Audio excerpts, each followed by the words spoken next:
Ayan, so welcome back po dito sa Doy TV Sports. Well, ano muna tayo boxing muna ang ating pag-uusapan Well, ang Doy TV Sports po kasi nagsimula as boxing at basketball content channel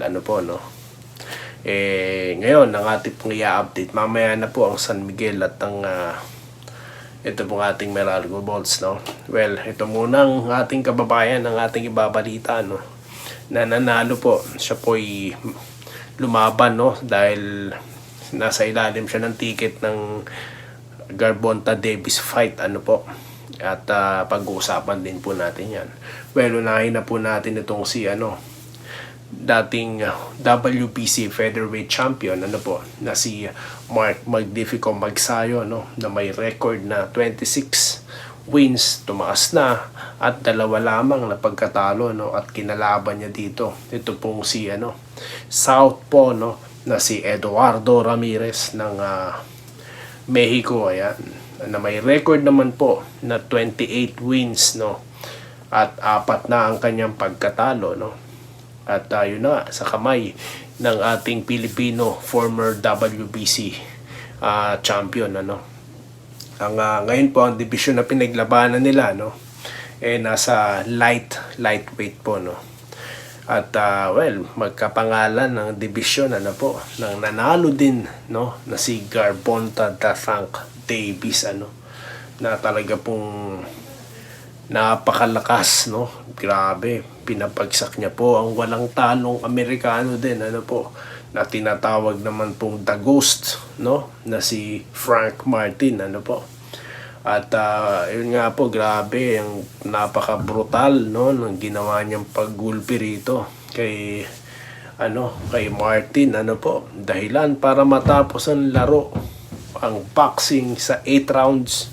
Piruin niyo yan napakalakas na suntok siguro inabot niyan. Tandaan po natin na si Gervonta Davis po 14 months na na-layoff after niyang labanan. Ito po si Garcia Ryan Garcia na malakas din, di ba? Pinapagsak niya rin di ba? Ganun po kalakas itong Gervonta Davis na ang kanila pong pinaglabanan ang WBA lightweight championship at sayang first title match ito ni Martin, pero wala kung si Tank Davis ba naman na makakalaban mo, pambihira. Kaya nga po may biruan dati maglalaban daw ang Manny Pacquiao at ito pong si Tank Davis. Well, kung si Manny Pacquiao pong pag-uusapan nyo parang hindi joke yan. Diba, nilabanan niya nga si Dalsim diba, lumalaban sa bata yan, pero lightweight po yung kanilang pinaglabanan isa po sa mga hinawakan ding titulo ni Manny Pacquiao nang tinalo niya si David Diaz diba, tanda pa po natin. So ngayon po naghahari dyan ng walang talo na si Gervonta Davis na may 30 wins at meron pong 28 KOs. Biruin nyo sa 30 laban niya po 28 ang KO. Pero inyong ganong lakas nun, guys. Kaya po Pacquiao nga, kanta nun. Kaya nga po isa din sa mga biruan din na match up daw. Ito daw dapat ang mga nilalabanan ni Inoue kasi si Inoue sobrang lakas din pero kung makalaban niya tapos na po ang laban. Pero may trivia po tayo dyan, guys. Kasi nga po, ito pong si Tank Davis meron siyang 44-day jail term dahil sa kanyang pag-violate ng terms ng kanyang house arrest. Ayan. Di na po natin naalamin kung anong kaso niya pero magkagayon, biruin nyo, nakapanalo pa siya. Biruin nyo, tinigil po ang laro sa round 8 na may oras na 1 minute and 29 seconds. Ayan. At sabi nga nila slow start pero ganyan po magsisimula lahat dahil sinusukat pa po ng mga boksingero ang hindi po, lalo na yung mga katulad nila Davis na yan na itong ginagamit at talagang hindi lang po ito, malakas po talaga, di ba? So yan po ang yan po ang tawag dito, yung istorya sa pagdating po sa boxing sport. Ayan, well, congratulations sa ating kababayan, of course, Mark Magnifico Magsayo, no? At ano na naman yan, title fight na naman siguro ang susunod na papakpakan yan. So yun lamang po nung ating update ngayon. At na-miss ko mag-update ng boxing, no? Siguro after series of San Miguel at ito pong Beralco, no? Boxing naman po muna tayo at sunod Gilas. Ayan, napakarami po nating pag-uusapan, kaya dapat po stay tuned lang po kayo dito sa Doy TV Sports. Ano po, alam ko po, matindi na ang banding natin, no? Dahil sa mga series na ito, no? Pero yun na nga, dire-diretso na po tayo dahil ang Doy TV Sports and Day and Diga YouTube channel, tuloy-tuloy na po ito, no?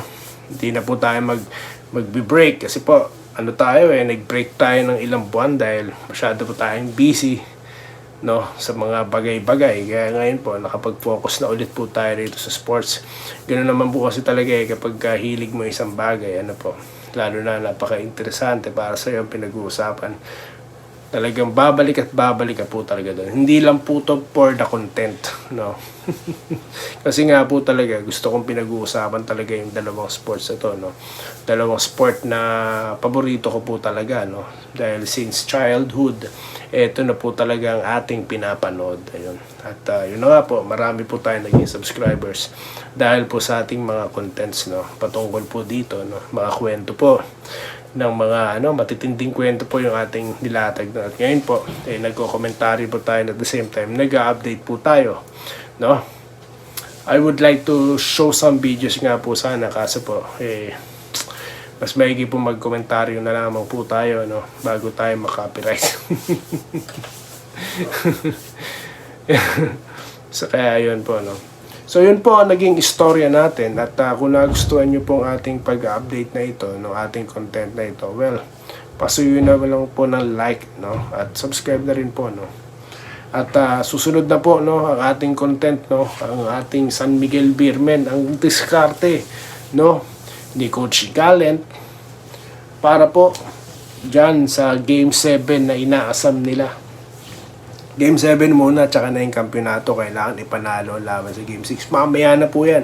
Kaya yan na po, pag-uusapan na po natin yan ngayon. At muli, ako po yung magpapasalamat at magkikita-kita po tayo sa susunod na video content. Dito lamang po sa Day and Diga at Doy TV Sports. Muli, maraming salamat po sa inyong panonood. Salamat po sa panonood. Subscribe na para sa mga susunod na basketball at boxing videos.